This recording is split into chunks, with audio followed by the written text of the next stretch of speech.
નમસ્કાર મિત્રો, હું છું મનીષ ભંડેરી. તાજેતરમાં જ ભરૂચથી આણંદને જોડતો બ્રિજ છે એ ધરાશય થયો. એમાં અનેક લોકોએ છે જીવ ગુમાવ્યા અને ઘણા લોકો છે એ ઘાયલ થયેલા છે. આ બ્રિજની રજૂઆત આજથી 2 વર્ષ પૂર્વે કોંગ્રેસ પક્ષે આ ગુજરાતની ભાજપ સરકારને કરેલી હતી. છતાં પણ ભ્રષ્ટાચારમાં ખદબદથી આ ગુજરાતની ભાજપ સરકાર આંખ આડા કાન કરીને નજરઅંદાજ કરવામાં આવ્યો.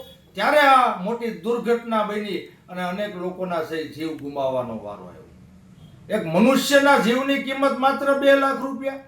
2 લાખ રૂપિયા આપીને ગુજરાતની આ ભાજપ સરકાર હાથ ખંખેરી લેવામાં આવે છે.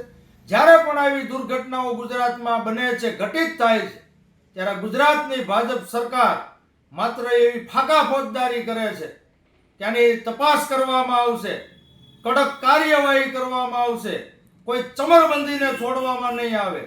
તમે એકાદો દાખલો તો બેસાડો, તમે શું કાર્યવાહી કરો છો? અમરેલી જિલ્લાની અંદર પણ નેશનલ હાઈવે પસાર થાય છે. અમરેલી શહેરની બાજુમાં નાના માચિયાળા ગામ છે, ત્યાં નેશનલ હાઈવે 351G પસાર થાય છે. તો નાના માચિયાળા પર જે બ્રિજ છે એ અંદાજે 45 વર્ષ જેટલો જૂનો બ્રિજ છે, અતિ જર્જરિત છે. ને વળી નેશનલ હાઈવે હોવાથી રોજે હજારોની સંખ્યામાં વાહનો છે પસાર થતા હોય છે.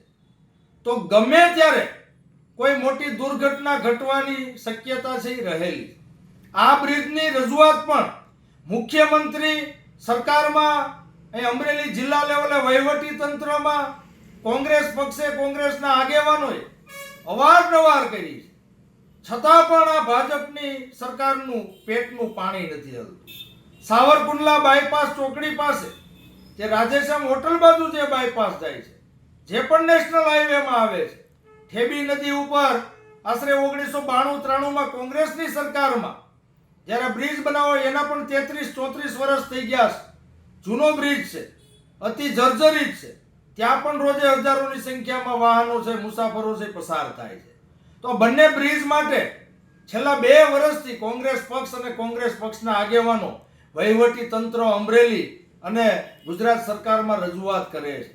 છતાં પણ આ ભાજપ સરકાર, આ ગુજરાતની બેરી, મૂંગી અને આંધળી સરકાર કોઈ ધ્યાન આપતી નથી.